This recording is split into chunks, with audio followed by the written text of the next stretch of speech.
warahmatullahi wabarakatuh. Selamat sore. Oke, pada sesi kali ini saya akan membahas terkait dengan manajemen ya. Kita akan bahas terkait dengan asas-asas manajemen. Nah, untuk sesi kali ini kita akan membahas yang mendasar dulu, yaitu terkait dengan konsep dasar manajemen. Kemudian kita akan bahas ruang lingkupnya, dan yang terakhir kita akan membahas terkait dengan sejarah, yaitu perkembangan pemikiran manajemen. Cikal bakal manajemen itu hadir. Nah, seperti itu ya. Nah, untuk mempersingkat waktu kita langsung saja ya, bahas terkait dengan asas-asas manajemen. Oke, yang pertama kita akan bahas dulu terkait apa sih manajemen itu, gitu ya. Nah, manajemen ini sebetulnya berasal dari bahasa Itali atau yang disadur dalam bahasa Latin gitu ya, yang artinya itu tangan. Jadi menghandle seperti itu. Makanya kadang sering kita bahas adalah manajernya siapa, yang handle siapa, seperti itu ya. Nah, kalau secara gramatikal artinya apa sih kata manage atau manager ini? Ini artinya adalah terkait dengan mengelola, memimpin ataupun mengatur. Nah, ini ada dua sudut pandang nih. Ada sudut pandang tradisional dan ada sudut pandang modern. Kalau di sudut pandang tradisional ini berkaitan dengan bentuk penyelesaian seni dalam menyelesaikan suatu masalah oleh orang lain gitu ya. Jadi pendelegasian kepada orang lain. Tapi kalau dari sudut pandang modern, ini ranahnya modern ini biasanya lebih ke skup yang lebih besar.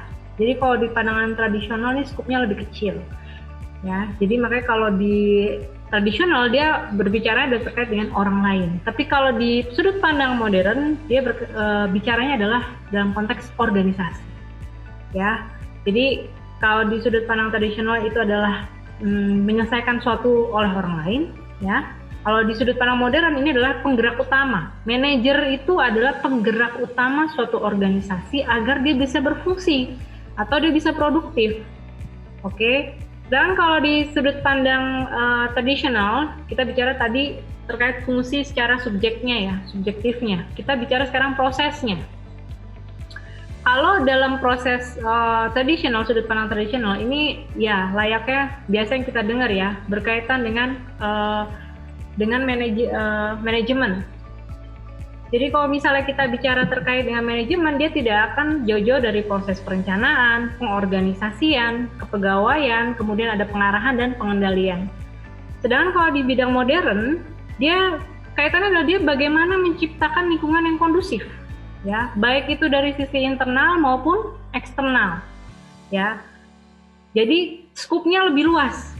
Jadi kalau di tradisional dia hanya skupnya skup internal. Tapi kalau di modern dia skupnya luas, tidak hanya internal tapi juga eksternal. Nah, kemudian berkaitan juga dengan mobilisasi ya. Kalau di tradisional ini dia lebih kepada memanfaatkan sumber daya yang ada di dalam suatu organisasi ataupun sumber daya fisik yang ada di sekitarnya dengan tujuan untuk mencapai tujuan tertentu. Sedangkan kalau di pandangan modern dia itu tidak hanya untuk mencapai suatu tujuan, tapi dia berusaha untuk mengatasi adanya perubahan di lingkungan eksternal. Caranya bagaimana? Caranya adalah dengan mengenali kelemahan maupun kekuatan dari organisasi itu sendiri untuk bisa menghadapi lingkungan eksternal. Karena kita tidak akan mungkin hanya fokusnya di lingkup internal saja, tapi juga lingkup eksternal. Oke. Selanjutnya, kita bahas terkait dengan definisi ya dari beberapa ahli terkait dengan manajemen. Seperti yang disampaikan tadi, manajemen itu tidak akan jauh-jauh dari POCA, planning, actuating, controlling dan planning, organizing, controlling dan actuating atau POCA. Supaya lebih mudah mengingat, ingat saja POCA. Nah, planning, organizing, kemudian controlling, actuating dalam hal apa? Dalam hal allocation resources untuk achieving goals, untuk mencapai tujuan tertentu. Jadi kalau kita lihat nih di sini ada beberapa pendapat ahli ya, ada Terry, ada Cons, ada Dev, dan ini juga ada saya masukkan satu untuk ahli di Indonesia seperti Winardi begitu ya. Sama. Kaitannya adalah manajemen itu adalah sebuah proses merencanakan, mengorganisir, kemudian menggerakkan maupun mengkontrol. 4 hal ini tidak lepas, tidak jauh-jauh dari makna sebuah manajemen.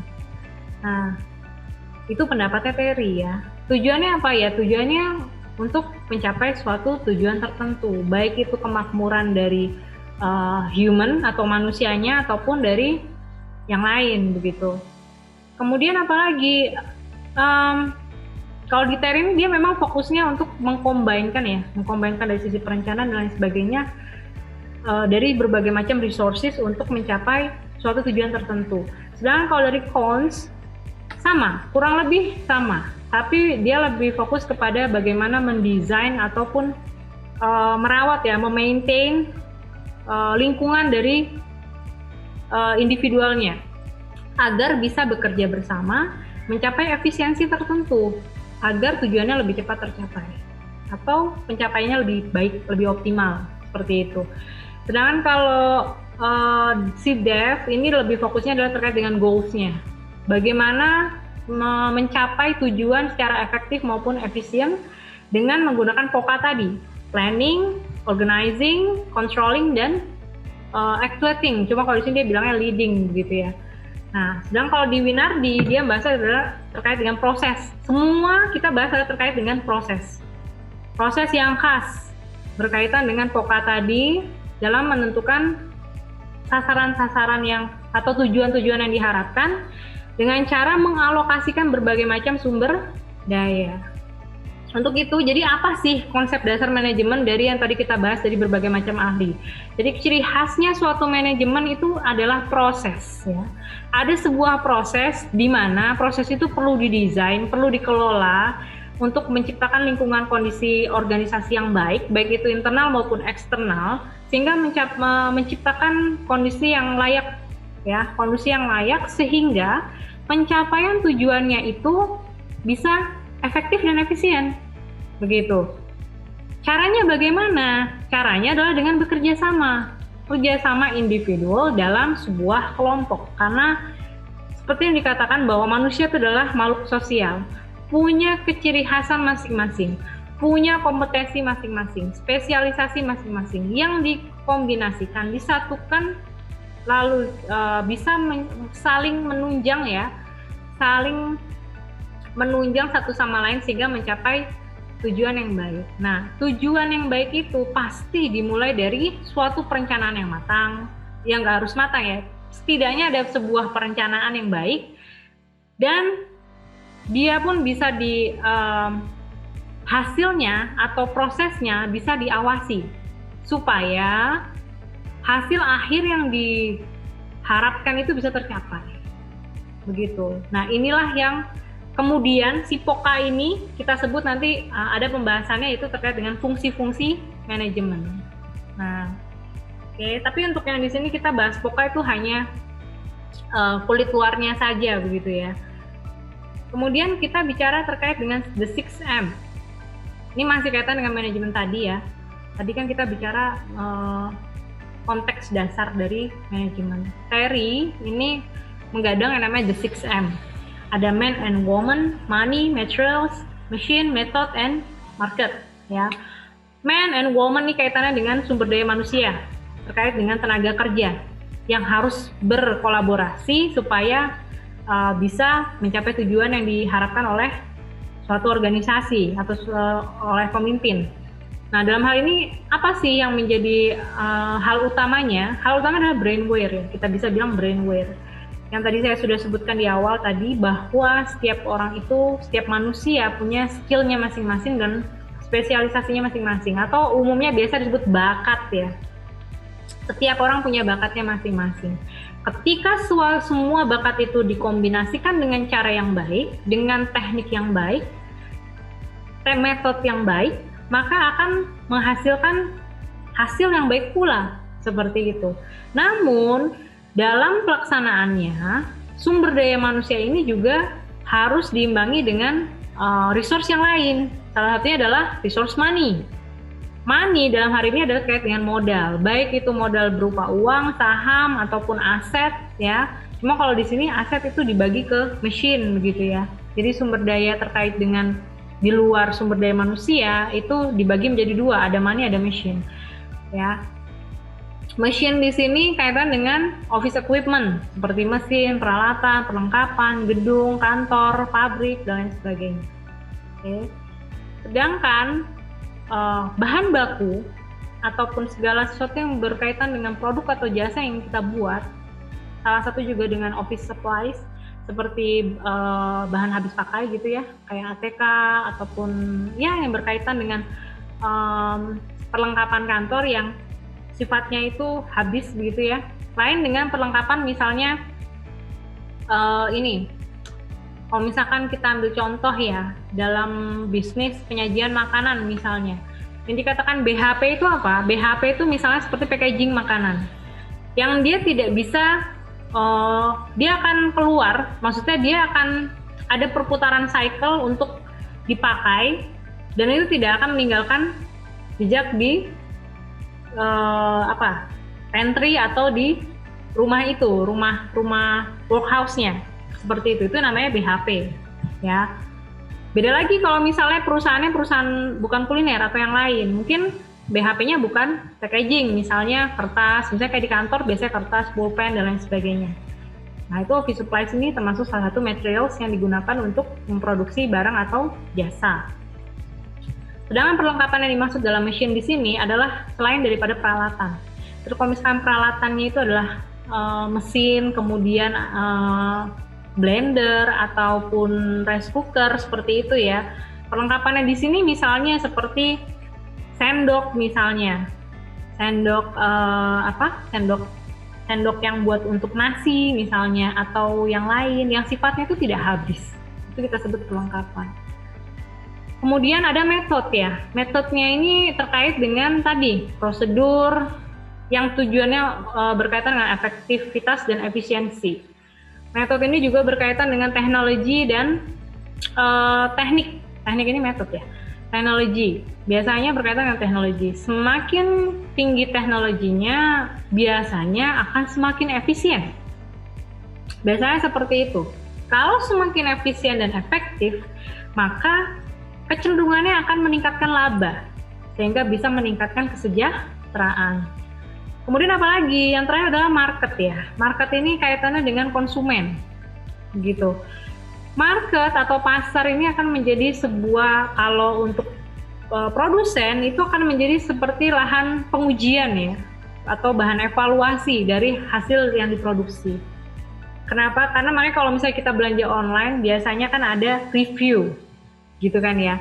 Review itu adalah salah satu media evaluasi bagi produsen yang disediakan oleh aplikator, dalam hal ini misalnya seperti Tokopedia ataupun Bukalapak begitu ya. Atau ya bisa kayak misalnya kita mesen GoFood, GoRide ataupun apa, itu menjadi lahan evaluasi bagi si produsen-produsen ini, seperti itu. Kemudian kita lanjut bahas terkait dengan meaning ya, atau arti daripada manajemen. Biasanya manajemen itu dikaitkan dengan 3 hal ini, ada ilmu, seni, dan proses. Biasa itu. Tidak jauh-jauh dari ilmu, seni, dan proses. Kenapa sih harus seperti itu? Kenapa sih manajemen itu dianggap sebagai ilmu? Ya. Kenapa? Karena manajemen dianggap sebagai ilmu karena dia memiliki pengetahuan yang berlandaskan pada kebenaran fakta yang teruji secara ilmiah dan berdasarkan logika tentunya, yang diterima secara universal atau bersifat umum, yang disusun secara sistematis sehingga menciptakan adanya hubungan sebab akibat atau kausal dari berbagai macam aspek yang dapat kita analisa dan bisa dijadikan suatu prediction dan bisa dikontrol untuk pencapaian tertentu. Itulah mengapa disebutkan sebagai ilmu. Ya, jadi salah satu contohnya adalah berkaitan dengan pemahaman atau pengetahuan yang bisa membuat kita bisa menganalisa seperti itu. Lalu kenapa sih manajemen dikatakan sebagai seni? Karena bisa dikatakan seninya dalam hal manajemen itu adalah seni bagaimana mencapai suatu tujuan tertentu. Setiap perusahaan punya seninya sendiri-sendiri dalam mencapai tujuannya. Ya, Seninya banyak yang dilakukan seperti itu. Seni itu berkaitan dengan bagaimana mengoptimalkan skill keterampilan ya atau kemampuan daripada si sumber daya manusianya ini. Makanya di sini dikatakan bersifat individual dalam rangka untuk mendorong terciptanya inovasi dan kreativitas yang membuahkan pengalaman yang bernilai yang pada akhirnya bisa mencapai suatu tujuan yang diharapkan. Misalnya seperti apa sih? Kita tadi bahas terkait dengan bisnis penyaji makanan gitu ya. Kalau cuma catering, pasti semua juga sudah banyak yang buat. Lalu orang-orang ini, kalau kita bicara konteks keterampilan skill individual, tentunya si koki fungsinya untuk masak dong ya. Tapi kan ada bagian lain yang bukan koki. Misalnya ada tim packaging, ada tim QC, ada tim marketing, ya kan, ada tim PR. Tim marketingnya ini bagaimana caranya untuk bisa meningkatkan penjualan, lalu dia membuat seperti promotion ya, entah itu dalam bentuk iklan video ataupun hanya leaflet yang fungsinya menarik pembeli. Ketika membuat video, ketika membuat leaflet, tentunya dia menggunakan inovasi dan kreativitas. Begitu kan ya? Bisa jadi itu inovasi kreativitas dari pengalaman dia yang sudah-sudah, atau dia belajar dari pengalaman orang lain yang fungsinya adalah supaya penjualannya meningkat. Begitu. Lain halnya dengan koki. Si koki dia meningkatkan skill masaknya. Meningkatkan skill masak yang kekinian supaya skup jangkauannya itu lebih luas. Tidak hanya kalangan orang tua tapi juga kalangan orang tua pekerja, tapi juga sudah merambah ke anak-anak, misalnya ke anak-anak remaja ataupun anak kuliah seperti itu. Jadi masing-masing dari personal fungsi ini dia punya terdorong untuk berinovasi, berkreativitas demi tercapainya tujuan yang diharapkan bersama. Lalu apalagi manajemen itu berkaitan dengan proses. Proses yang dimaksud di sini karena adanya integrasi ya, adanya integrasi, interkorelasi, kegiatan secara berkelompok yang sifatnya sistematis. Jadi kesemuanya, baik itu dari berbagai macam fungsi, berbagai macam bagian sumber daya manusia, masing-masing dia mempraktekkan keterampilan skillnya yang dikombinasikan dengan sumber-sumber daya lain. Kayak tadi kita bahas, tadi kan nggak hanya sumber daya manusia, ada sumber daya alamnya juga yang disebut dengan materials. Kemudian ada sumber daya yang lain seperti modal ataupun money tadi kita bahas ya. Kemudian ada machine. Nah, kesemuanya dikombinasikan. Mengapa? Dikombinasikan secara berkelanjutan atau terus-menerus berdasarkan kebijakan atau prinsip tertentu yang sudah dibuat. Jadi misalnya dia sudah ada peraturan bagaimana, kalau tadi kita konteksnya penyaji makanan. Sudah ada peraturan kapan bahan baku itu harus datang, kapan bahan baku itu harus dimasak, kapan bahan baku itu harus di-packaging, sampai akhirnya sampai ke konsumen dengan tempo waktu yang memang sudah ditentukan. Nah, ini adalah penjabaran mengapa sih manajemen itu dikatakan sebagai seni, sebagai ilmu, dan sebagai suatu proses. Kurang lebih seperti itu ya penjabarannya, mengapa sih disebut dengan kaitannya erat sekali dengan tiga hal ini. Gitu, oke. Selanjutnya kita akan membahas terkait urgensi, terkait dengan seberapa penting sih manajemen itu harus kita pelajari dari konteks ilmu maupun praktiknya. Nah, kita bagi menjadi dua di sini ya. Kita bahas dulu secara ilmunya. Urgensi manajemen sebagai ilmu. Kenapa? Kenapa orang harus mempelajari manajemen sebelum dia terjun ke dunia bisnis misalnya? Karena sebetulnya ketika kita mempelajari suatu ilmu ya, mempelajari ilmu, maka ini akan membantu kita dalam pelaksanaan bisnis tersebut, atau bahkan bisa menjadi pedoman dalam mengelola perusahaan tersebut. Supaya apa? Supaya tercipta administratif yang efektif. Ya, kalau administratifnya efektif, mempersingkat waktu, tenaga, dan lain sebagainya, maka tujuannya pun akan dicapai dengan cara yang lebih efisien, lebih mudah. Seperti itu. Lain halnya dengan yang mungkin belum mempelajari ilmunya. mungkin dia bisa menjalankan, tapi butuh waktu beradaptasi, mempelajari dulu pengalaman orang lain yang tentunya itu akan memakan waktu. Nah, kemudian yang kedua terkait dengan tadi masih sebagai ilmu, sama ini kalau kita lihat fokusnya. Jadi selain tadi fondasi ilmu tuh untuk membantu dalam pelaksanaan maupun pengelolaan, juga selain tercapainya tujuan yang efektif maupun efisien itu bisa menciptakan lingkungan internal yang kondusif. Kalau kita belum belajar ilmunya, pasti akan ada suatu kondisi tumpang tindih misalnya. Ya walaupun sebenarnya kalau belajar ilmu juga masih butuh penyesuaian ya untuk itu. Tapi setidaknya sudah ada dasar bagaimana membagi waktu atau membagi porsi bagian pekerjaan A dengan pekerjaan B. Dan kalau itu dikombinasikan, maka akan tercipta lingkungan internal yang baik, yang kondusif, tidak saling tumpang tindih, yang akhirnya bisa menyebabkan kekacauan. Misalnya kalau tadi penyaji makanan, kekacauan dalam hal time delivery-nya ke konsumen misalnya, atau kekacauan dalam waktu yang dibutuhkan untuk memasak sampai makanan itu sampai ke konsumen. Contohnya seperti itu. Kalau belum belajar ilmunya untuk memanage proyek dengan baik, memanage suatu bisnis dengan baik, maka tidak akan menutup kemungkinan hal itu akan terjadi. Kalau sampai lingkungan internalnya tidak kondusif, biasanya motivasi dari tenaga kerjanya pun juga akan menurun. Karena kecenderungan manusia itu ingin mencari zona yang nyaman, begitu ya. Nah, selain itu, bisa juga ketika sudah dilaksanakan, kita tidak cepat berpuas diri. Kita akan coba untuk mengevaluasi pencapaian dengan cara yang relevan dan dengan cara yang rasional, gitu. Fungsinya apa? Supaya kita tidak terlalu dini untuk berhenti pada suatu titik pencapaian tertentu, gitu ya. Nah, kemudian berkaitan dengan itu juga, ya tentunya kalau sudah lingkungan internalnya terbentuk kondusif, cara kerjanya efektif dan efisien, dan bisa melakukan evaluasi juga, maka akan terwujud prosedur atau budaya kerja yang apik juga.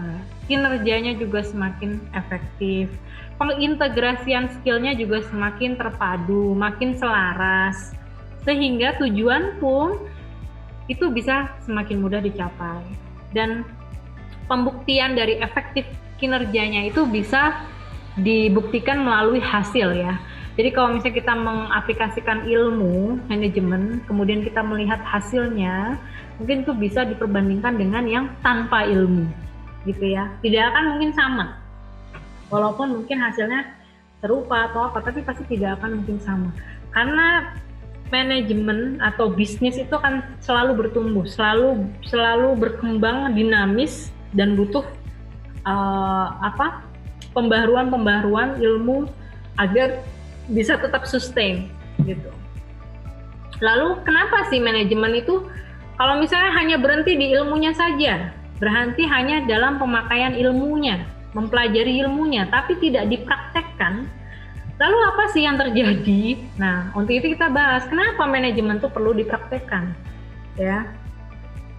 Kenapa sih manajemen itu perlu dipraktekkan? Kalau secara internal tentunya pasti sama seperti yang tadi kita bahas ya. Harapannya itu bisa mencapai keefektifan dan keefisienan dalam mengkoordinir segala macam sumber daya. Baik itu sumber daya manusia, sumber daya material, sumber daya yang lain, money, machine, dan lain sebagainya untuk pencapaian sasaran yang prospektif. Ya, prospektif itu gimana? Yang berpeluang menghasilkan keuntungan yang besar dan bisa mengawasi pelaksanaannya juga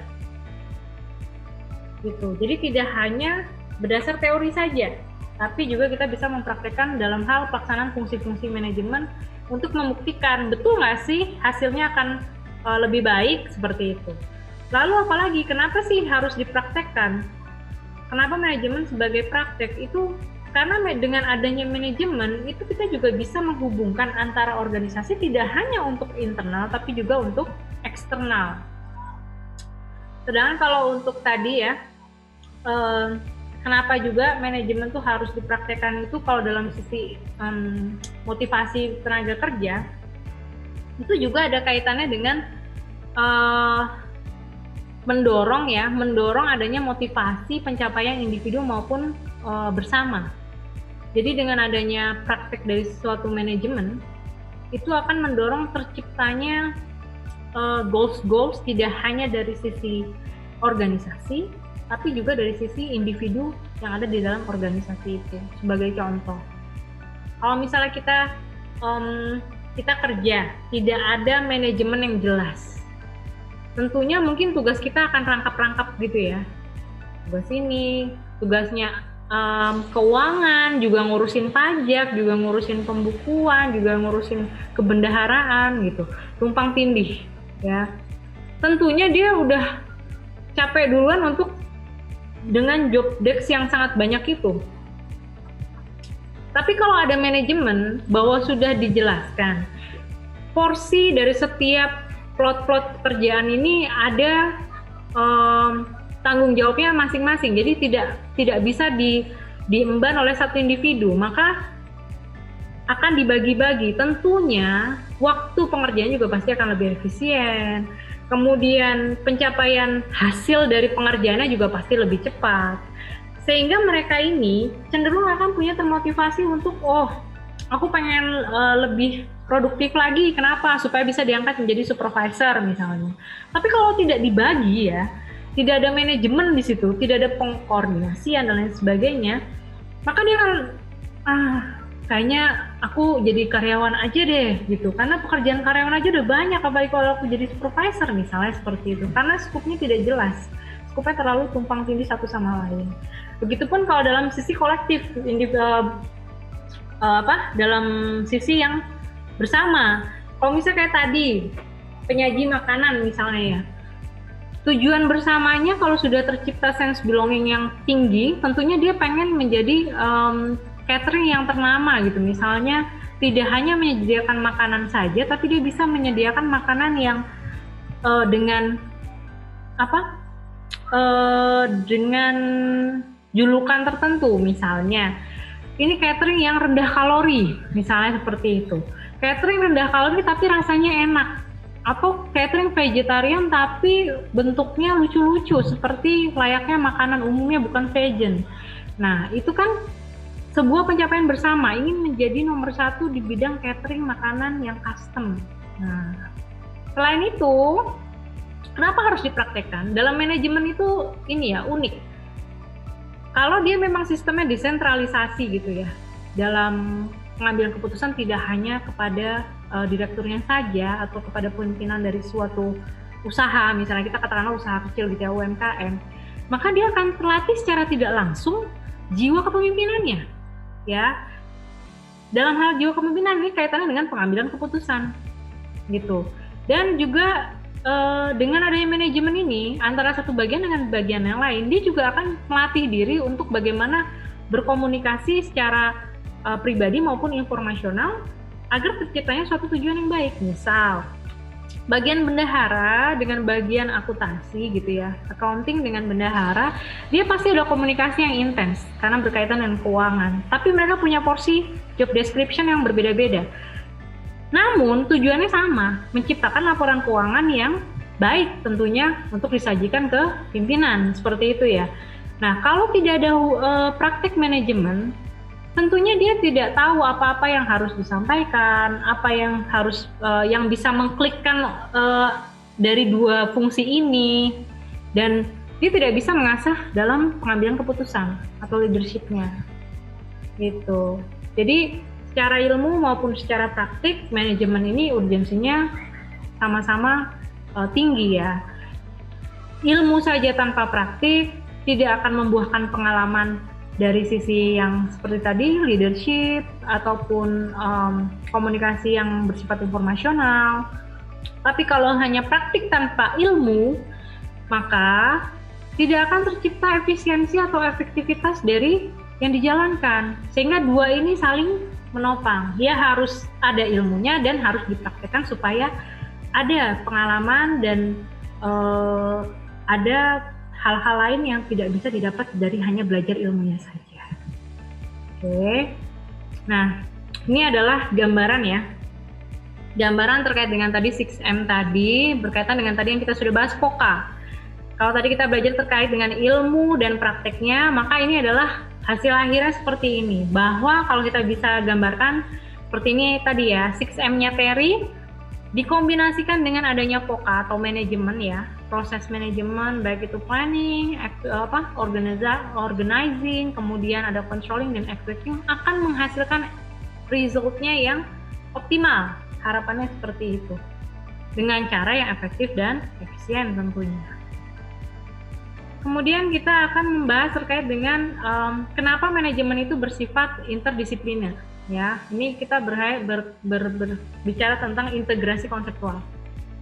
Ya, kalau kita lihat lebih mudahnya kita kan mempelajari kita lihat di diagram ini ya, di gambar ini, bahwa yang dimaksud integrasi ini integrasi apa sih? Integrasi yang dimaksud sini bahwa manajemen itu dia saling berkaitan, interkorelasi dengan berbagai macam aspek.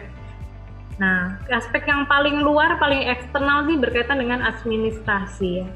Administrasi ini berhubungan erat kaitan dengan model kerja ya, dengan budaya kerja dalam suatu lingkup organisasi itu. Kita bicarakan ini dalam skup organisasi begitu ya. Kenapa administrasi ini penting? Karena tanpa ada administrasi yang baik ya, tentunya perusahaan itu juga tidak akan bisa berjalan. Kenapa?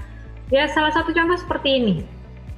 Manajemennya ada, fungsi-fungsinya ada fungsi perencanaan, fungsi untuk organizingnya, tapi tidak ada administrasi yang mencatat misalnya dari transaksi keuangan, hubungan dengan supplier misalnya, dan lain sebagainya. Tidak ada pencatatan administrasi yang baik begitu ya, model kerja yang baik.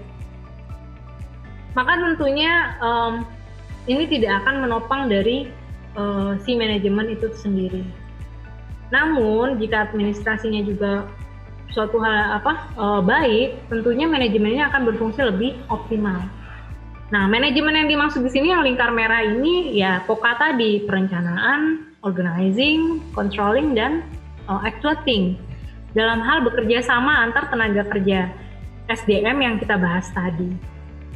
Kalau sudah ada administrasi yang baik, manajemennya juga berjalan dengan baik, tentunya organisasi dibutuhkan untuk sebagai perangkat atau wadah dalam berkomunikasi, pelaporan ataupun komando. Komando di sini maksudnya adalah komunikasi antara manajemen level atas sampai ke manajemen level bawah agar tercipta sinkronasi atau keselarasan dalam bekerja.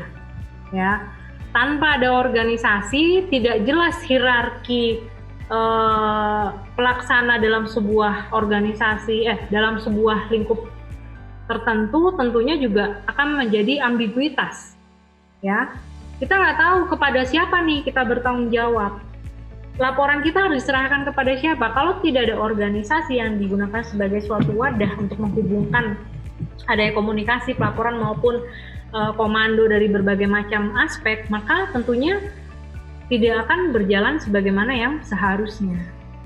Kemudian di skup semakin dalam, jadi ini kalau kita lihat ya, skupnya ini kan ada yang dari paling luar sampai dalam. Semakin dalam maka itu adalah inti dari manajemen.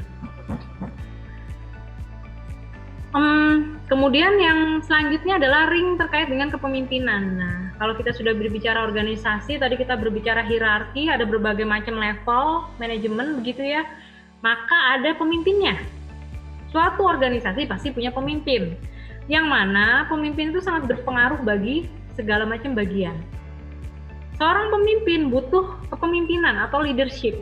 Ya, leadership itu apa sih? Leadership itu kemampuan untuk mempengaruhi seseorang untuk melakukan pekerjaan atau tugas tertentu dalam hal untuk mencapai tujuan yang dimaksudkan. Ya, jadi bisa dibilang itu adalah sebagai salah satu pendelegasian tugas. Karena seorang pemimpin tidak mungkin bisa mengerjakan berbagai macam tugas dalam satu waktu yang bersamaan. Oleh karenanya dia membutuhkan sumber daya manusia yang mempunyai spesialisasi keterampilan atau skill tertentu untuk membantu dia dalam mencapai tujuan yang dicanangkan gitu. Kemudian kalau sudah ada jiwa leadership, maka perlu adanya pengambilan keputusan. Nah, pengambilan keputusan ini tadi terkait dengan yang tadi, ada yang sifatnya sentralisasi ataupun desentralisasi. Tapi pengambilan keputusan itu adalah suatu inti kepemimpinan ya, yang merujuk kepada prinsip-prinsip tertentu yang berlandaskan kaidah-kaidah yang sudah dicanangkan oleh organisasi itu. Tujuannya sama, untuk mencapai visi atau tujuan perusahaan itu dengan cara yang efektif maupun efisien. Nah, kelima ring ini ya perlu dijembatani dengan yang namanya human relation atau komunikasi. Karena komunikasi inilah yang digunakan seorang pemimpin untuk mengkomandokan atau menginstruksikan atau menjadi sebuah media untuk menjabarkan apa yang harus dilakukan oleh manajemen level bawahnya dalam mencapai tujuan yang sudah dicanangkan, ya. Jadi tanpa adanya komunikasi atau human relation yang baik, walaupun si pemimpin sudah punya leadership, sudah bisa mengambil keputusan dalam skup-skup yang urgent, tetap saja tujuan itu mungkin bisa tercapai, tapi dalam tempo yang tidak seefisien yang seharusnya gitu, tanpa adanya human relation atau komunikasi. Begitu pula dengan yang lainnya, dia punya komunikasi atau human relation yang baik, tapi dia tidak punya jiwa leadership, tidak bisa mengambil keputusan ya sebagai seorang pemimpin.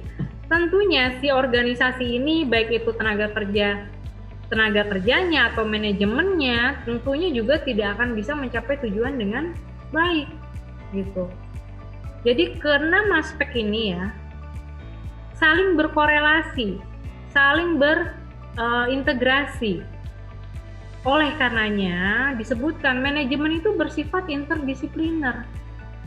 Dia butuh juga ada sisi administrasi yang biasa dikerjakan oleh, misalnya kalau untuk dari sisi transaksi keuangan dia butuh accounting misalnya, atau dia butuh bagian legal misalnya untuk terkait dengan hal-hal yang berbau yuridis. Kemudian dia juga butuh ilmu organisasi ya. Organisasi itu juga butuh ilmu bagaimana dia menciptakan sebuah wadah yang kondusif, yang apik sehingga bisa menciptakan tujuan yang diharapkan. Dan di manajemen pun butuh kepemimpinan, pengambilan keputusan. Ini adalah jiwa kepemimpinan yang dibutuhkan untuk mendukung adanya manajemen, mendukung keefektifan dari manajemen. Begitu juga dengan komunikasi. Manajemen tanpa komunikasi tidak akan menghasilkan sesuatu yang diharapkan dari manajemen. Jadi perencanaan, pengorganisasian, penggerak dan pengawasnya tentunya tidak akan menghasilkan hal yang diharapkan. Karena komunikasi itu betul-betul sangat penting ya. Komunikasi ini juga tidak hanya internal loh, juga berkaitan dengan eksternal. Karena organisasi tidak akan lepas dari faktor eksternal juga.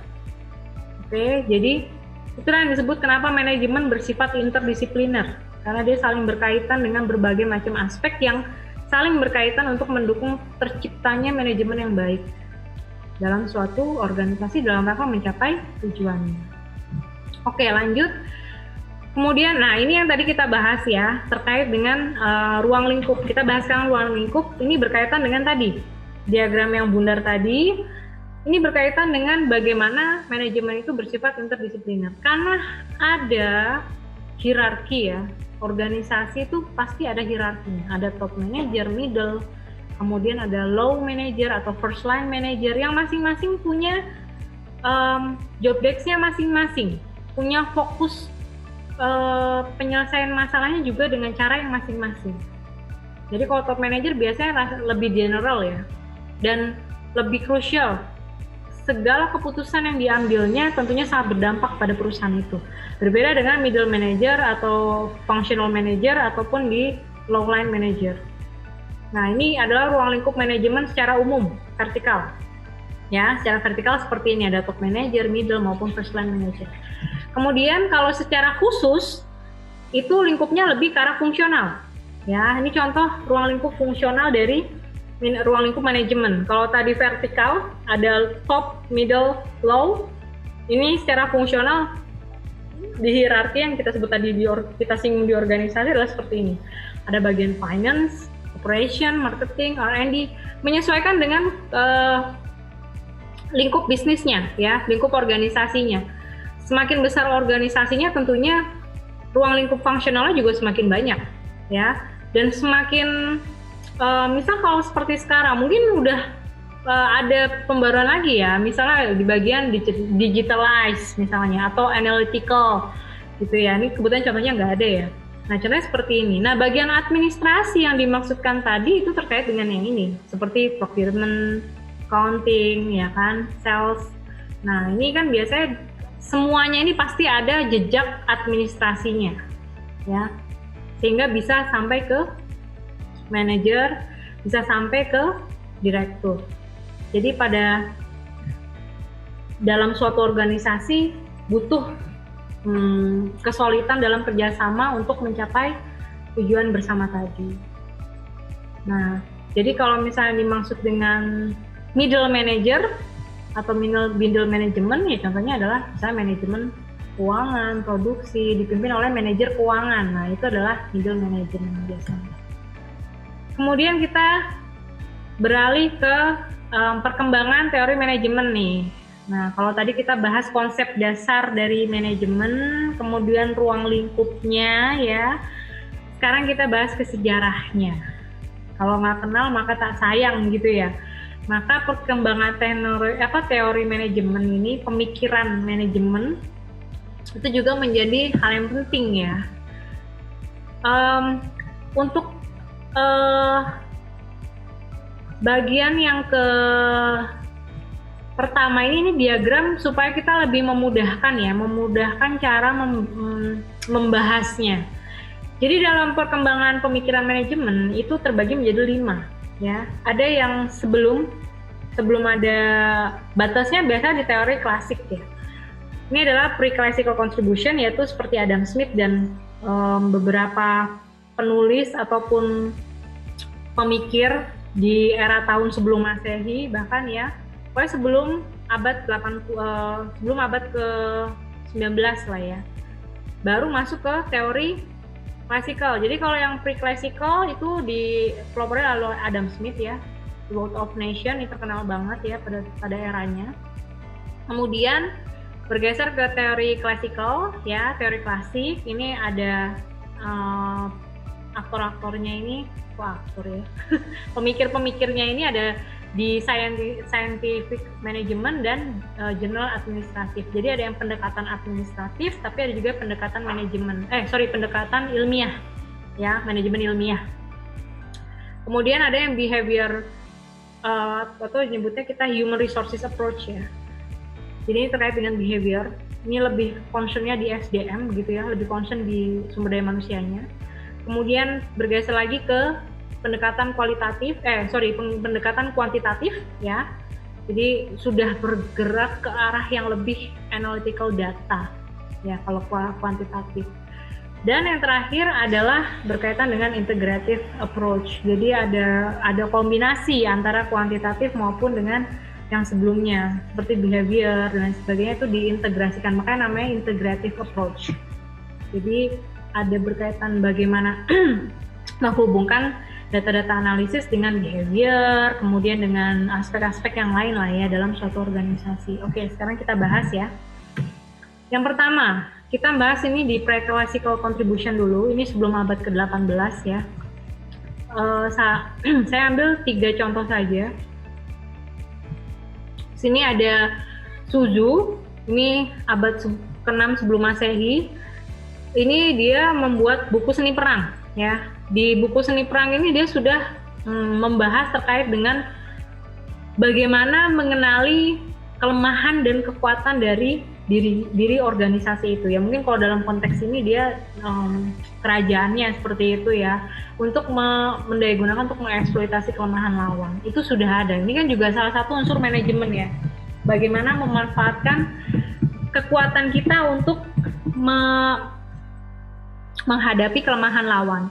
Kemudian ada Chanakya, ini abad ketiga sebelum Masehi, itu juga dia terkait, kalau ini lebih ke konteks eksekutif ya, dia lebih ke arah merumuskan prinsip ya, prinsip-prinsip yang perlu dipertimbangkan oleh seorang pemimpin. Kalau si Suzu ini kan lebih ke arah manajemennya ya. Kemudian ini tadi yang Adam Smith ya, World of Nation, ini dia berbicara terkait dengan spesialisasi ya, specialization dalam hal skill atau keterampilan. Maka di sini bahwa dibilang keunggulan secara ekonomi dapat dicapai dengan pembagian kerja karena fokusnya adalah produktivitas yang efisien. Jadi untuk era klasik, teori klasik pun juga fokusnya masih di pembagian kerja yang produktivitas yang efisien. Oke, kita bahas yang ini teori klasik ya. Ini teori klasik. Nah, ini kita bahas yang pertama adalah di era, tadi kan ada dua pendekatan ya. Di era classical contribution itu ada manajemen ilmiah atau scientific management dan pendekatan teori administratif. Ini kita bagi dua. Jadi ini semua teori klasik. Jadi fokusnya di teori klasik seperti yang saya sebutkan tadi di awal, bahwa fokusnya adalah produktivitas yang efisien. Ya, ini adalah pemikir-pemikirnya di era itu. Salah satu yang terkenal adalah si Taylor ini, Frederick Winslow Taylor ini. Dia fokusnya dia itu adalah sistem. Ya, dia fokusnya adalah sistem. Dia tidak fokus di bagian sumber daya manusianya, dia fokus di sistem. Kalau sistemnya itu baik itu secara efisiensi mesinnya ataupun lainnya, kalau caranya itu sudah baik, lalu desainnya juga sudah oke, dan bisa mengeliminasi berbagai macam prosedur atau berbagai macam hal yang setidaknya itu tidak menambahkan nilai tambah, maka dia akan menciptakan suatu produktivitas yang efektif, yang efisien, seperti itu. Tapi ini dalam kasus Taylor ini pada saat itu adalah dia di pabrik baja ya. Jadi pada saat itu dia meredesign. Jadi dia berpikir bagaimana membuat sistem yang efisien. Dia meredesign dari mungkin ini ya, mesin-mesin alatnya secara urutannya dirubah atau mungkin diganti begitu. Kemudian dia mengeliminasi hal-hal yang tidak perlu. Kemudian dia membentuk sebuah sistem atau cara yang terbaik sehingga bisa lebih efisien. Yang tadinya mungkin hanya memproduksi 10 ton, dengan dia merubah atau membuat sistem yang lebih sesuai, maka produktivitasnya bisa bertambah. Dilihatnya dari apa? Hasilnya tidak hanya 10 ton, tapi menjadi 40 ton. Berarti dengan secara tidak langsung dia menghasilkan 4 kali lebih banyak dari yang sebelumnya. Nah, itulah dia terkenal dengan fokusnya adalah di sistem. Yeah. Kemudian ada Frank Gilbert, ini sama Lillian Gilbert, mereka nih suami istri ya. Mereka terkenal dengan time and motion study. Nah, ini kurang lebih sih hampir sama dengan Taylor kalau Frame, bahwa dia itu mengeliminasi hal yang tidak menambah added value ya. Tidak menambah value ya. Jadi yang tidak ada added value-nya dia eliminasi. Kalau di bahasanya Frank itu adalah mengeliminasi gerakan yang non efisien. Jadi kalau misalnya ada part yang sekiranya tanpa part itu tidak akan berdampak kepada yang lain, maka itu dieliminasi saja. Diganti dengan proses yang lebih efisien. Gitu. Efisien itu bagaimana ya? Dia lebih cepat, tenaga juga lebih hemat, seperti itu. Dan kalau Lillian, dia dikenal sebagai ibu manajemen. Kenapa dibilang ibu? Karena kalau tadi kan di Taylor ataupun di Frank, dia fokusnya adalah di sistem, di benda matinya ya. Tapi dia tidak terlalu memikirkan bagaimana si SDM-nya. Sedangkan di Lillian, dia menyoroti juga masalah aspek manusiawi dari pekerjaan itu. Jadi dia juga intinya dia ada fokus terkait dengan SDM. Makanya dia dikatakan sebagai pionir ya, atau pelopor dari psikologi industri. Jadi dia tidak hanya fokus di sistem ataupun di alatnya, tapi dia juga fokus di tenaga kerjanya. Seperti itu. Kemudian kalau di Henry Elgin ini dia yang menciptakan peta atau bagian perencanaan pemantauan secara konsep insentif. Jadi kalau di teori klasik memang ini fokusnya adalah di sistem dan pergerakan menuju insentif ya. Sorry, bukan menuju insentif, tapi dalam hal SDM. Jadi sudah kalau di eranya Lilian Henry itu sudah era di mana sudah mempertimbangkan unsur SDM. Dalam hal ini adalah pertimbangan dari sisi insentif kelompok itu tadi. Nah, si Gen ini dia menghasilkan ada Gantt chart ya. Gantt chart ini salah satunya adalah ini ya. Ini adalah Gantt chart yang dibuat oleh Henry. Kemudian yang paling terkenal di manajemen proyek itu ini ya, GPM atau PART ya, Program Evaluation Review Technique. Nah, ini adalah dua hasil karya dari Henry Elgin yang ternyata kalau dibuat seperti ini, dibuat timeline ya, suatu pekerjaan, cenderung produktivitasnya semakin meningkat, semakin baik. Dalam hal terkait dengan eliminasi non-added value ataupun non-efficient, dia menggunakan ini, GPM atau PRT gitu. Nah, lanjut, setelah manajemen ilmiah bergerak ke teori administratif. Ini yang terkenal adalah si Vail dan Weber. Nah, Vail ini terkenal, jadi kalau tadi fokusnya di sistem, sementara kalau yang di administratif si Vail ini lebih ke eksekutifnya. Dia lebih membahas terkait dengan bagaimana dan apa yang seharusnya menjadi fokus dari pemimpin, seperti itu. Makanya kita bilangnya bahwa kenapa teori administratif, karena itu fokusnya lebih ke arah eksekutif ya. Seperti apa? Jadi si Vail ini terkenal dengan top level teori. Jadi kenapa top level? Karena dia fokusnya di sudut pandang pemimpin. Terciptalah yang namanya 14 prinsip. Nah, prinsipnya itu diantaranya adalah ini, ya, ada terkait dengan pembagian kerja. Ini sama ya dengan Taylor terkait dengan spesialisasi skill. Kemudian ada wewenang, ini terkait dengan komando ya, baik itu komando dari top manajemen ke middle dan low, tapi juga dari middle ke low. Kemudian ada kedisiplinan dalam artian ini kedisiplinan waktu kerja dan lain sebagainya. Kemudian kesatuan komando ini terkait dengan pendelegasian. Kemudian kesatuan tujuan ini terkait dengan tujuan yang ingin dicapai. Kemudian juga ada mengutamakan kepentingan organisasi dibandingkan dengan kepentingan pribadi. Nah, kemudian ini ada unsur remunerasi, ini sudah bergeser lebih memikirkan tidak hanya aspek sistemnya saja, tapi juga aspek manusiawinya juga. Nah, ini sentralisasi versus desentralisasi ini terkait dengan pengambilan keputusan ya. Kemudian ada rantai skalar komunikasi. Ini adalah terkait dengan hubungan komunikasi antar berbagai bagian.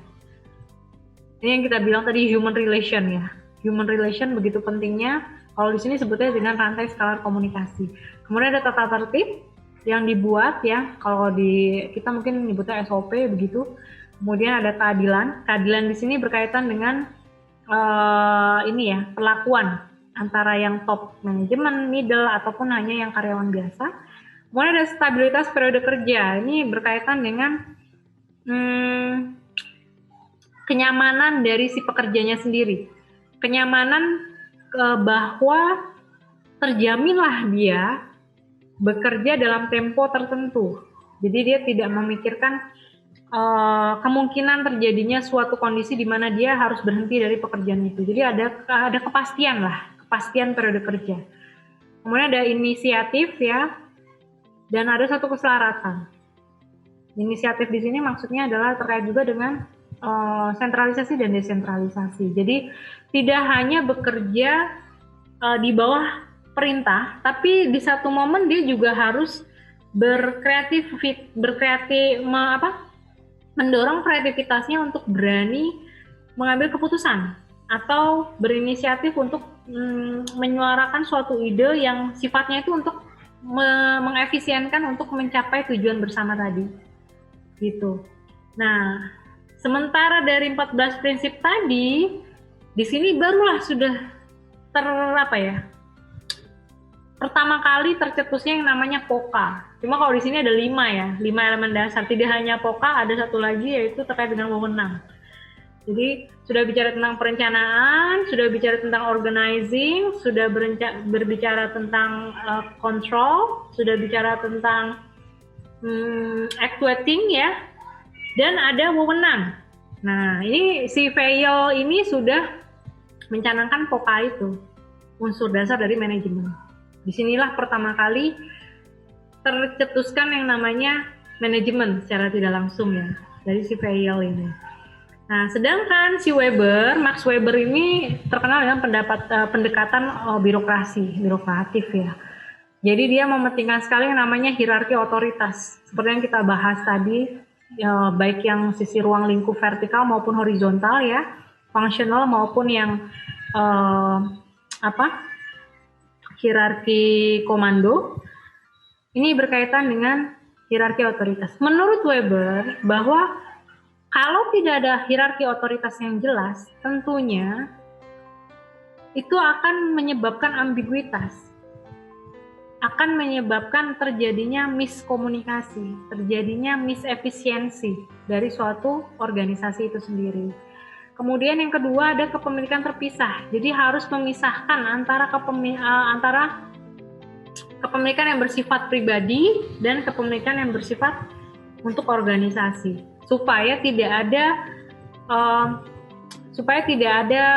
pergesekan kepentingan. Itu fungsinya dari kepemilikan terpisah. Lalu ada spesialisasi pekerjaan. Nah, ini sama ya seperti Vail ataupun si Taylor terkait dengan spesialisasi pekerjaan. Namun di sini untuk produktivitas yang dicanangkan oleh si Weber lebih fokus kepada, ada tambahannya, yaitu lebih fokus kepada seleksi ya. Seleksi dan promosi personal itu berdasarkan kualifikasi ya. Jadi kalau misal memang dia itu sudah concern, dia punya skill di bidang A, maka dia akan ditempatkan di posisi A gitu.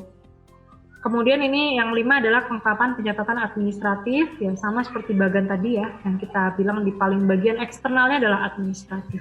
Tanpa kelengkapan pencatatan tentunya akan ada gap dalam pengambilan keputusan, dalam menghasilkan laporan, dan lain sebagainya.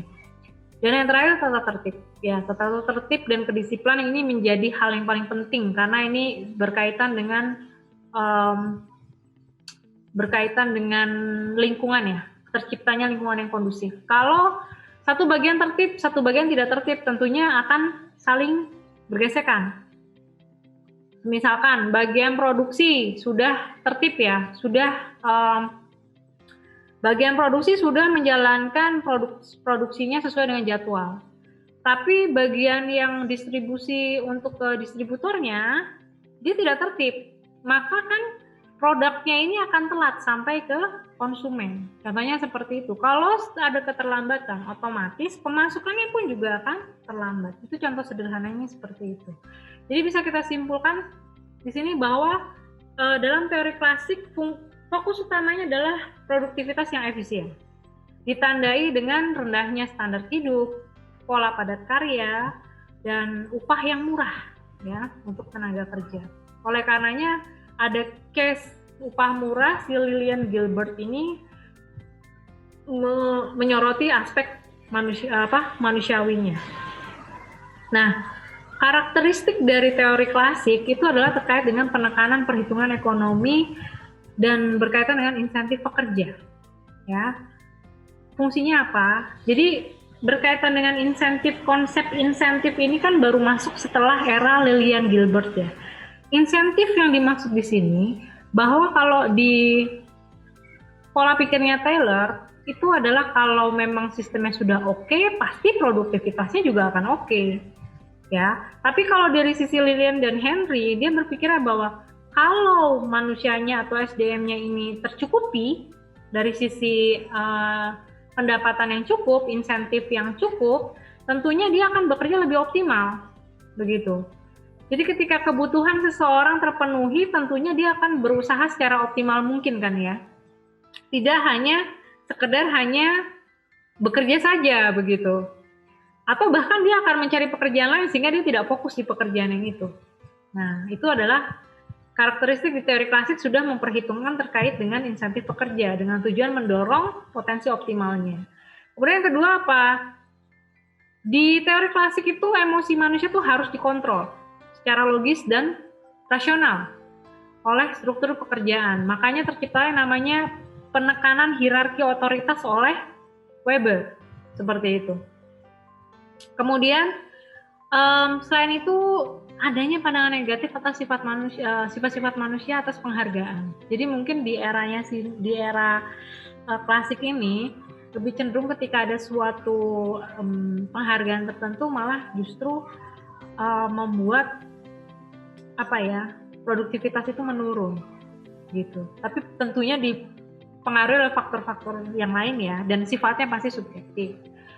Nah, oleh karenanya untuk memudahkan ya kita mengingat ada 4 pilar produktivitas yang tercermin dari teori klasik. Yang pertama, ada penguraian pekerjaan di berbagai elemen yang disebut dengan spesifikasi tadi.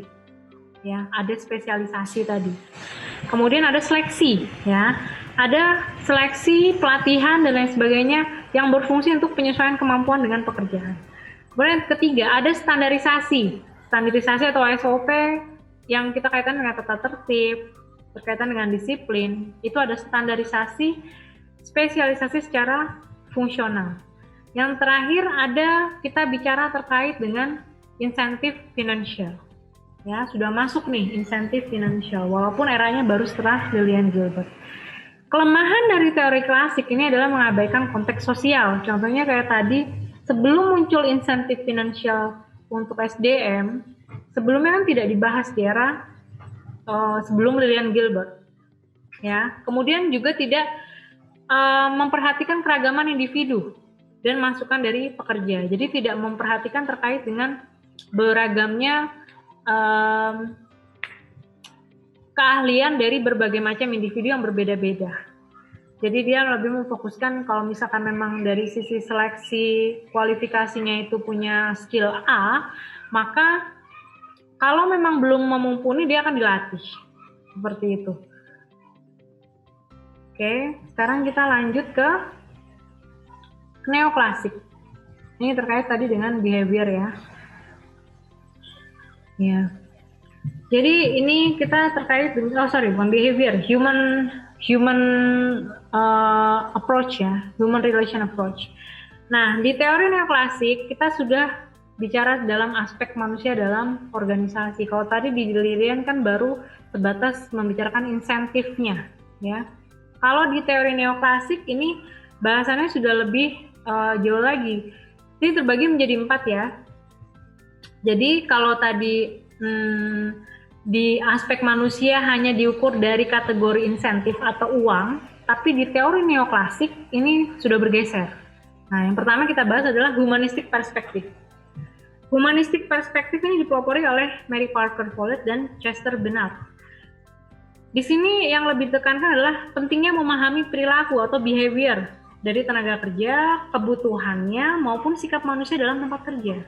Fokus dari humanistic perspective adalah seperti itu. Jadi fokusnya tidak hanya lagi di sistem dan tidak hanya dari sisi insentif pekerjanya saja, tapi juga dari sisi memanusiakan atau ya lebih manusiawi lah seperti itu. Kemudian yang kedua fokusnya adalah terkait dengan tujuan bersama, pentingnya memfokuskan tujuan bersama untuk mengurangi suatu konflik. Kemudian yang ketiga adalah lahirnya konsep organisasi informal. Itu yang terjadi di humanistic perspective. Kemudian bergeser lagi ke Hawthorne Studies oleh Elton Mayo. Ya, Mayo ini dia bereksperimen selama 6 tahun terkait dengan relay test room atau RATR. Ini fokusnya adalah tentang konsep pemberdayaan. Jadi dia melakukan eksperimen selama 6 tahun oleh beberapa peneliti yang lain tentunya untuk mengetes ini dalam perusahaan listrik ya, dalam perusahaan listrik.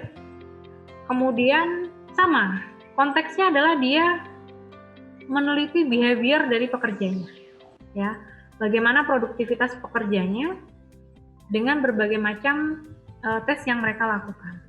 Yang hasilnya adalah konsep pemberdayaan yang lebih bersifat memfasilitasi karyawan itu memungkinkan karyawan untuk bertindak sesuai dengan situasi. Jadi inisiatifnya karyawan, sense belongingnya karyawan itu lebih tinggi ketika memang karyawan itu difasilitasi, ya, dimanusiakan. Jadi ketika pekerjaan dimanusiakan, misalnya ya pemimpinnya ramah ke bawahannya dan lain sebagainya, bawahannya ini tidak bekerja sebagai layaknya mesin, tapi dia juga merasa ada, memiliki perusahaan itu, sehingga dia akan berusaha seoptimal mungkin di perusahaan itu. Itu adalah hasil dari pemikirannya si Mayo. Kemudian kita beralih ke Human Relation Movement. Ini ada Abraham Maslow, dia terkenal sekali dengan hierarki Maslow-nya, ya. Kemudian ada Douglas McGregor. Dua ini sangat terkenal untuk dibahas di berbagai macam mata kuliah manajemen, ya, ataupun psikologi, sosiologi juga ada. Kalau Abraham Maslow ini dia terkait dengan hierarki Maslow. Jadi dia terkait dengan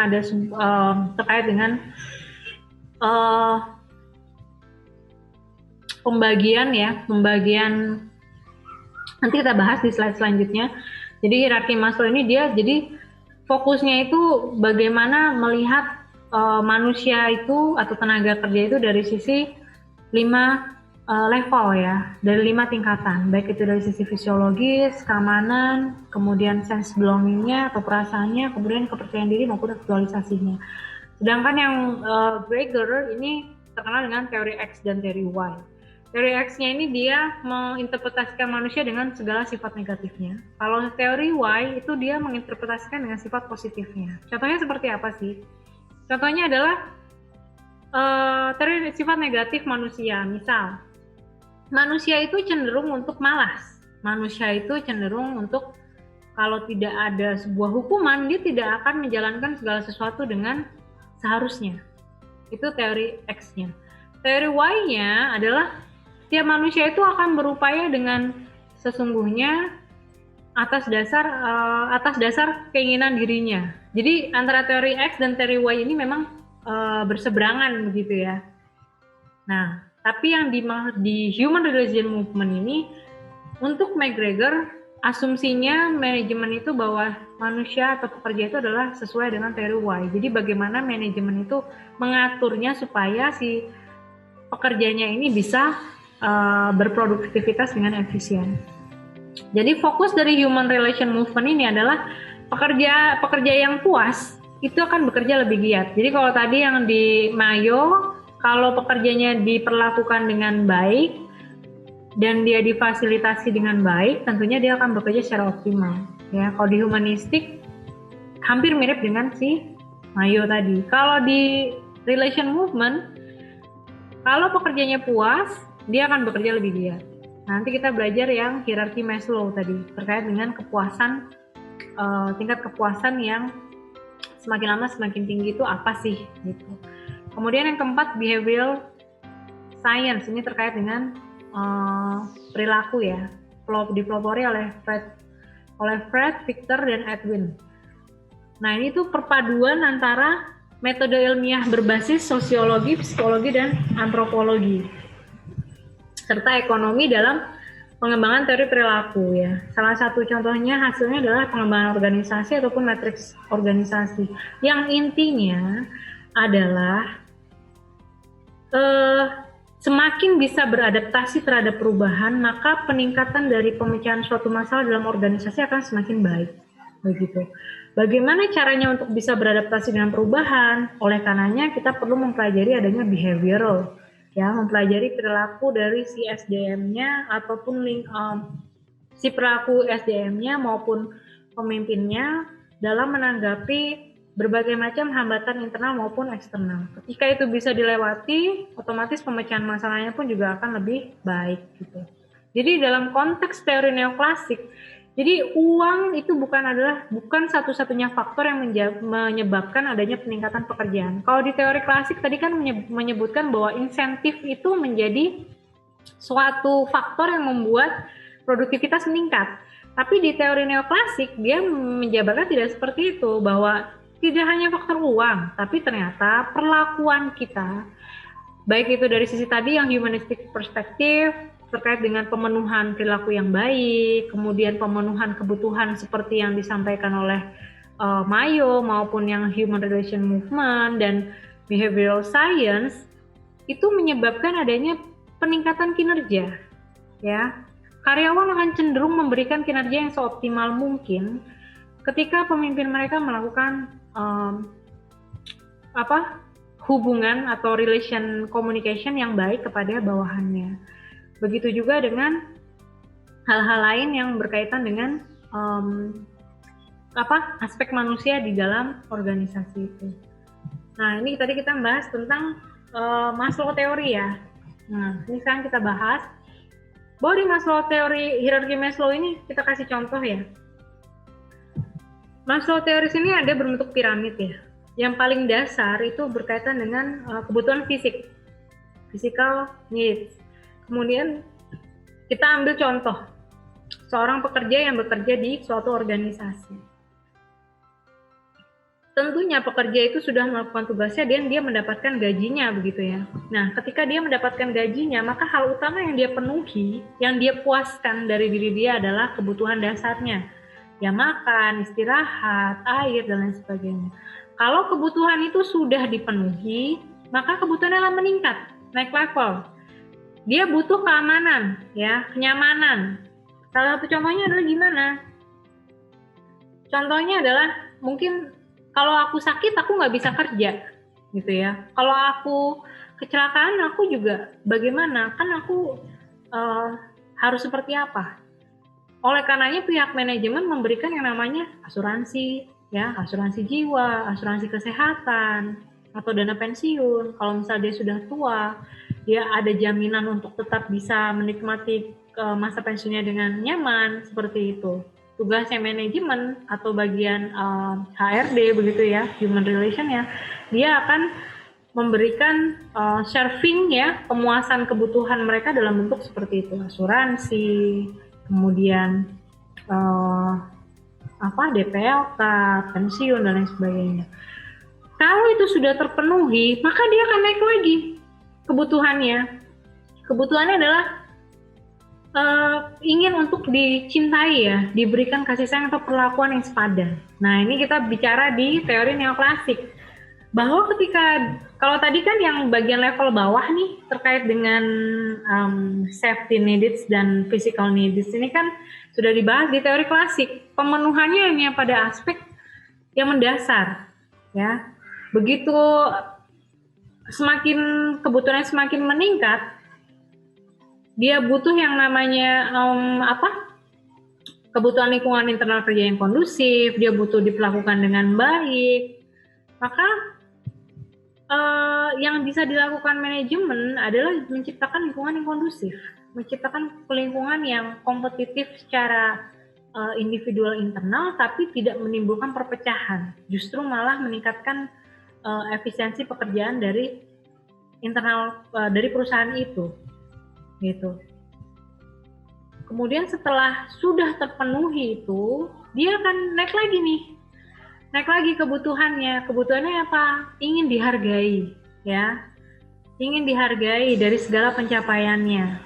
Contoh, dia sudah bekerja selama 10 tahun, ya. Kalau misalnya 10 tahun, 20 tahun, lalu dia diberikan penghargaan dalam bentuk misalnya bisa diberikan dalam bentuk promosi jabatan, misalnya manajemen memberikan promosi jabatan ataupun memberikan reward berupa liburan atau yang lainnya, disekolahkan, beasiswa dan lain-lain. Itu adalah salah satu bentuk physical needs ya, kalau bisa dibilang.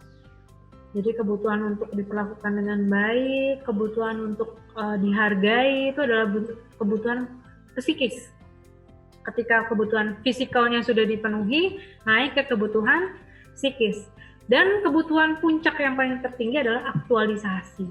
Ya, ini adalah harapan dari setiap perusahaan adalah memiliki karyawan yang punya ambisi untuk memajukan perusahaan itu. Ketika sense belongingnya sudah terbentuk ya, rasa kepemilikan perusahaan itu sudah terbentuk, maka dia akan dengan sendirinya ya, tanpa disuruh, tanpa ada push tertentu, motivasi tertentu, dia ingin berada di posisi penting dalam perusahaan itu untuk bisa mencapai tujuan bersama itu. Semakin penting dia dirasa dalam perusahaan itu, semakin bangga dia. Itu adalah bentuk aktualisasi diri. Tentunya kita kalau udah lama kerja, misalnya di bagian apa? Keuangan, misalnya kalau di ekonomi ya. Tentunya kita pengen naik jabatan dong, jadi supervisor atau manajer. Itu kan salah satu bentuk aktualisasi diri, ya. Nah, karena apa? Kebutuhan psikisnya dan kebutuhan fisikalnya sudah dipenuhi. Nah, seperti itu. Jadi yang dibahas di teori neoklasik yang dipelopori oleh di bagian Human Relation Movement, si Abraham Maslow, ini adalah ini, ya. Kemudian kita bahas lanjut ke selanjutnya ya. Setelah tadi kita di behavior ya, behavioral, kemudian kita alih ke aliran kuantitatif. Di aliran kuantitatif ini sudah bermain dengan data dan angka. Cikal bakalnya apa sih gitu? Cikal bakalnya adalah terkait dengan Perang Dunia, di mana pada saat Perang Dunia Kedua membutuhkan para ilmuwan ya, para pemikir untuk memikirkan bagaimana cara menganalisa suatu kejadian atau suatu momen berdasarkan angka-angka yang mereka punyai. Disinilah muncul 3 pemikiran dasar yang beraliran kuantitatif, ya. Yaitu yang pertama adalah sense management, kemudian ada manajemen operasi, dan terakhir adalah sistem informasi manajemen atau IT. Okay.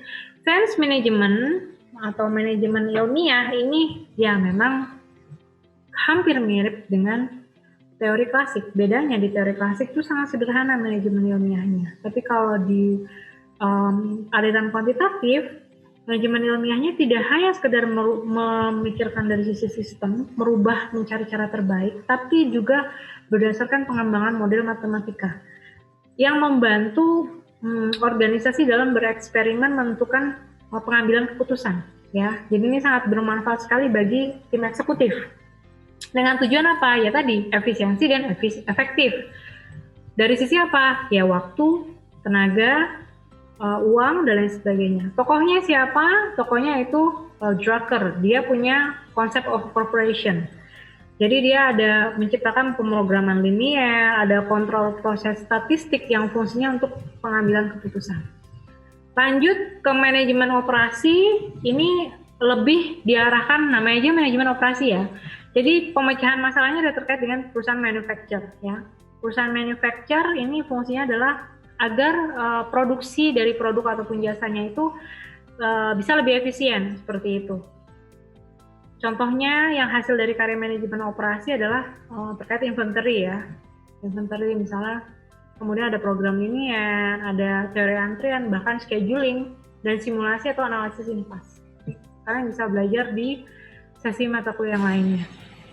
Kemudian yang terakhir adalah sistem informasi manajemen atau SIM ya. Ini berkaitan dengan IT. Sudah masuk ke ranah IT. Jadi dia fungsinya adalah mengkonversikan data kuantitatif untuk menjadi sebuah informasi. Ya, menjadi informasi analytical yang dibutuhkan oleh seorang pemimpin.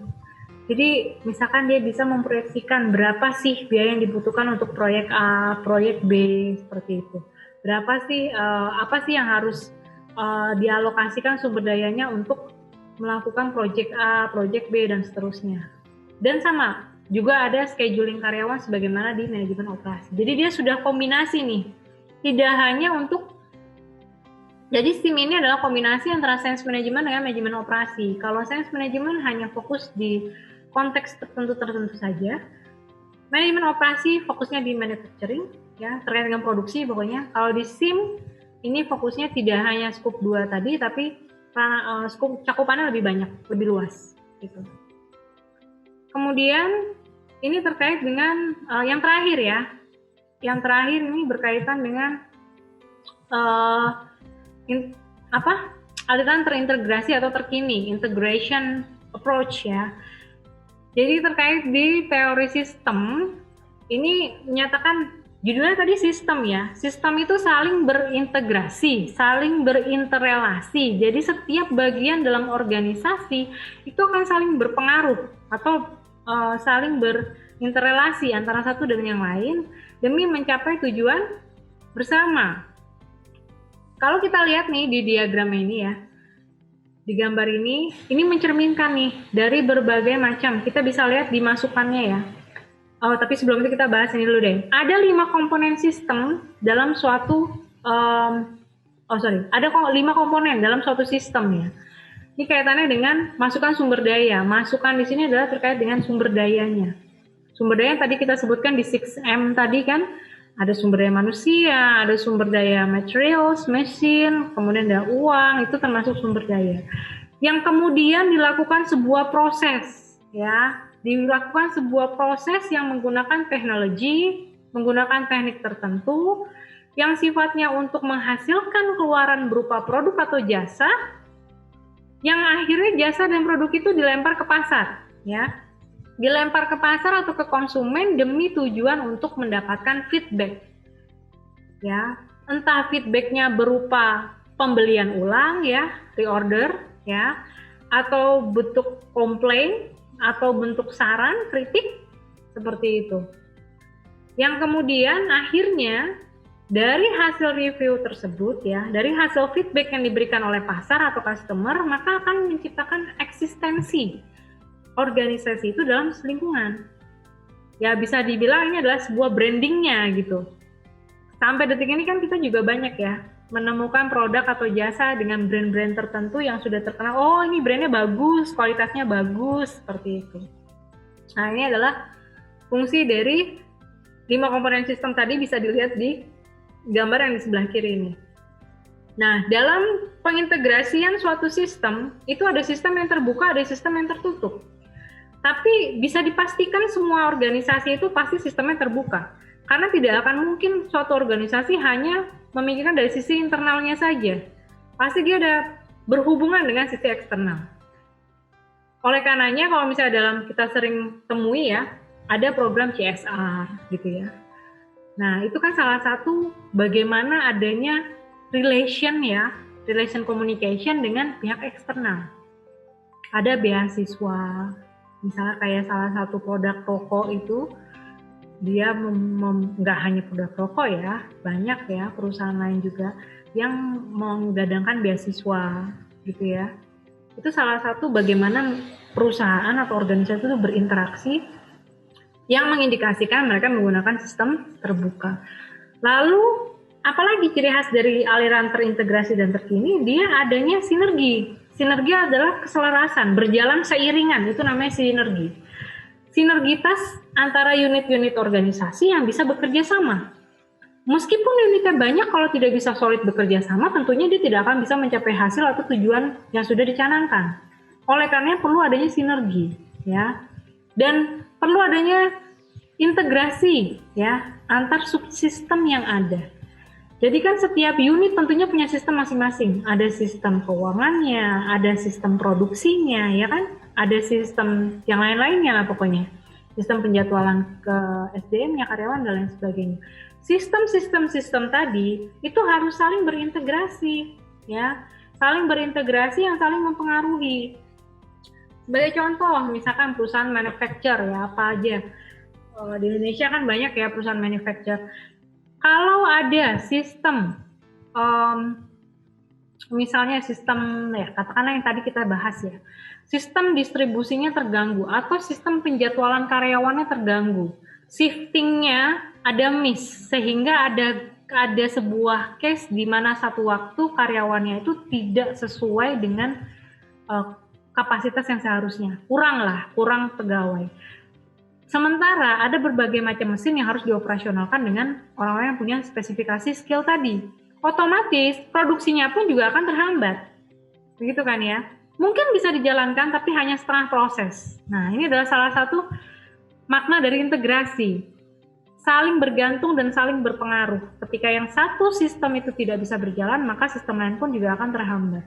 Nggak hanya sistem produksi, sistem keuangan pun juga seperti itu. Ketika ada masalah di aplikasinya, misalnya dalam sistem keuangan, tentunya proses transaksi juga tidak akan bisa terekam dengan baik. Nah, itu jadi sebuah masalah tentunya. Oke, lanjut kita masih, jadi aliran terintegrasi itu juga terbagi 3 ya. Yang tadi yang kita bahas ini, ini berkaitan dengan sistem, teori sistem. Kemudian yang ini kita akan bahas terkait dengan pandangan kontingensi ya. Kontingensi ini tadi kita, kalau tadi konteks aliran terkini adalah fokus di sistem, sama seperti teori klasik. Pandangan kontingensi ini sudah lebih sesuai kenyataan gitu ya. Jadi menyadari adanya keberagaman, makanya disebut dengan kontingensi. Bahwa tidak semua kasus ya, semua problematika suatu sistem dalam suatu perusahaan itu bisa ditangani dengan cara yang sama. Kenapa? Karena setiap bisnis atau setiap organisasi punya ciri khasnya masing-masing. Ada culture, ada sebuah lingkungan bisnis yang berbeda antara satu bisnis dengan bisnis yang lain. Jadi tidak bisa menggunakan pandangan universalis yang sifatnya itu satu case masalah bisa ditangani dengan satu solusi. Tapi justru perlu ada modifikasi, ya. Perlu ada modifikasi, walaupun juga ada adaptasi dari penyelesaian masalah atau problem yang sebelumnya, tapi perlu ada modifikasi. Itulah yang ada di pandangan aliran kontingensi ya. Dan ini juga berkaitan dengan waktu. Jadi kadang mungkin ya dari satu case solving problem tertentu bisa jadi berhasil di timing sebelumnya, tapi di timing selanjutnya mungkin tidak berhasil gitu. Contoh ya, misal problemnya kalau kita produksi pakaian saat ini, pada saat pandemi, pakaian itu tidak akan laku di pasaran. Walaupun ada momen Idul Fitri, Idul Adha, katakanlah seperti itu ya, momen-momen di mana orang pada belanja pakaian baru begitu. Karena case-nya adalah karena pandemi. Tapi lain cerita kalau dia beradaptasi, dia merubah, dia menjahit masker misalnya, atau dia memproduksi baju yang dipakai oleh para tenaga medis misalnya. Memang berbeda sekali, tapi karena momentumnya sama, momentumnya pas, maka itu menjadi tetap profit buat mereka, gitu ya. Tapi di lain waktu ya, ketika pandemi itu sudah berakhir, mereka tetap untuk memproduksi masker dalam jumlah yang banyak ataupun APD dalam jumlah yang banyak, itu tidak akan menjadi solusi dari perusahaan itu. Dia harus berpikir lagi, berinovasi lagi. Apa dalam proses peralihan nih dari pandemi ke kondisi yang berdampingan lah, katakanlah seperti itu. Orang butuh baju, pakaian yang tertutup, katakanlah seperti itu, supaya meminimalisir terjadinya sentuhan fisik antar personal. Maka yang tadinya dia menciptakan pakaian misalnya pakaian yang mungkin tidak tertutup atau dia hanya masker, lalu dia berusaha untuk berubah memproduksi pakaian yang tertutup, itu menjadi solusi. Tapi kalau dia terus-terusan memproduksi masker dalam jangka waktu yang lama, itu juga bukan menjadi solusi. Pada saat mulai pandemi mungkin itu solusi untuk pendapatan dari perusahaan konveksi itu. Tapi begitu pandeminya sudah mulai redam, sudah mulai tercipta vaksin dan lain sebagainya, hanya butuh untuk prokes menghindari pergesekan personal antar human gitu ya, sehingga butuh pakaian yang tertutup. Maka kalau dia beralih memproduksi pakaian yang tertutup atau pakaian yang setidaknya itu tidak lembab seperti itu ya misalnya, itu akan membuat bisnis konveksi itu akan tetap eksis, tetap akan sustain begitu ya. Itu yang disebut dengan solving problem di pandangan kontingensi itu tidak berdiri sendiri begitu, tidak bisa diseragamkan gitu. Itu baru satu case ya. Nah, kemudian yang terakhir di aliran terkini dan terintegrasi itu adalah manajemen kualitas by Edward Deming. Jadi kalau di manajemen kualitas atau TQM, nanti kalian akan belajar sendirinya, ada di sesi khusus ya. Ini berfokusnya adalah terkait dengan mengolah keseluruhan organisasi dalam memberikan kualitas pelanggan. Jadi fokusnya sesuai dengan judulnya, manajemen kualitas total. Jadi fokusnya adalah totalitas dalam sisi manajemen, dalam sisi kualitas. Negara yang menggunakan sistem manajemen kualitas total. Salah satu contohnya adalah Jepang. Ya, Jepang itu sedari dulu dia menggunakan manajemen kualitas total dari segala sisi aspek. Jadi dia mengutamakan pelanggan. Jadi kualitas tidak hanya, ini kita bahas elemen pentingnya ya. Kualitas tidak hanya ditentukan oleh satu bagian atau oleh pemimpin, tapi dia melibatkan adanya kontribusi dari tenaga kerja atau karyawannya di low management. Jadi semua organisasi itu semua unit dalam organisasi harus berpartisipasi dalam mengontrol kualitasnya. Ya, baik itu kualitas customer service-nya katakanlah, baik itu kualitas dari produksinya, kualitas dari human relation-nya, itu punya standar kualitasnya sendiri-sendiri. Itu yang dimaksud dengan keterlibatan karyawan dalam manajemen kualitas. Kemudian fokus utamanya adalah di pelanggan, ya. Jadi organisasi itu akan berupaya mencari tahu apa sih yang diinginkan oleh pelanggan, oleh customer itu seperti apa, ya. Dia membutuhkannya itu apa? Kalau memang dia membutuhkan sesuatu yang sesuai dengan ekspektasinya, tentunya customer itu akan membeli lagi, ya, atau bahkan akan memberikan ide atau saran produk-produk yang mungkin dibutuhkan dalam momentum tersebut. Nah, kemudian apalagi? Dia akan mencari benchmarking atau tolak ukur entah perusahaan lain ataupun dia ada survei ilmiah tertentu terkait dengan pencarian kualitas yang terbaik gitu, dalam rangka untuk menjaga kualitas dari organisasi itu. Gitu. Jadi dia akan berusaha untuk memperbaiki secara berkesinambungan ya. Ini juga poin elemen yang termasuk elemen utama dari manajemen kualitas, bahwa dia akan melakukan perbaikan berkelanjutan. Dia akan terus berusaha memberikan yang terbaik dari apa yang mereka produksi. Sebagai contoh, Jepang itu terkenal dengan teknologinya yang terus up to date, semakin baik ya. Kalau dulu zaman era-era kita dulu kayak misalnya mobil, kemudian alat-alat elektronik lain, Jepang itu terkenal dengan kualitasnya yang hebat, kualitasnya yang tangguh, durability-nya yang tinggi. Itu salah satu hal yang terbesit di benak itu seperti itu. Di era tahun 90-an atau 2000-an milenial juga sudah ya, bahwa produk Jepang itu jauh lebih bisa digemari oleh banyak masyarakat ketimbang produk dari Amerika, katakanlah seperti itu. Karena memang Jepang dari awal dia untuk membangkitkan negaranya setelah Perang Dunia adalah dia dengan fokus di manajemen kualitas total.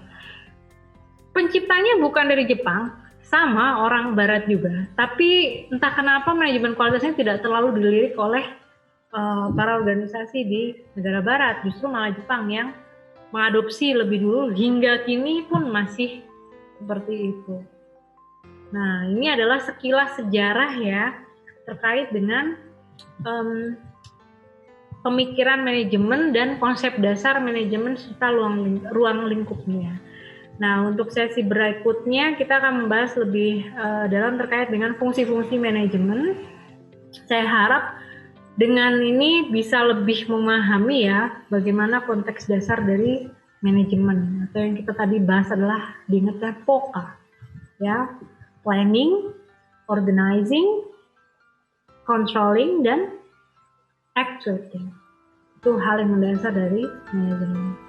Oke, untuk saat ini sekian dulu. Kita akan berjumpa lagi lain waktu. Semoga bermanfaat. Wassalamualaikum warahmatullahi wabarakatuh.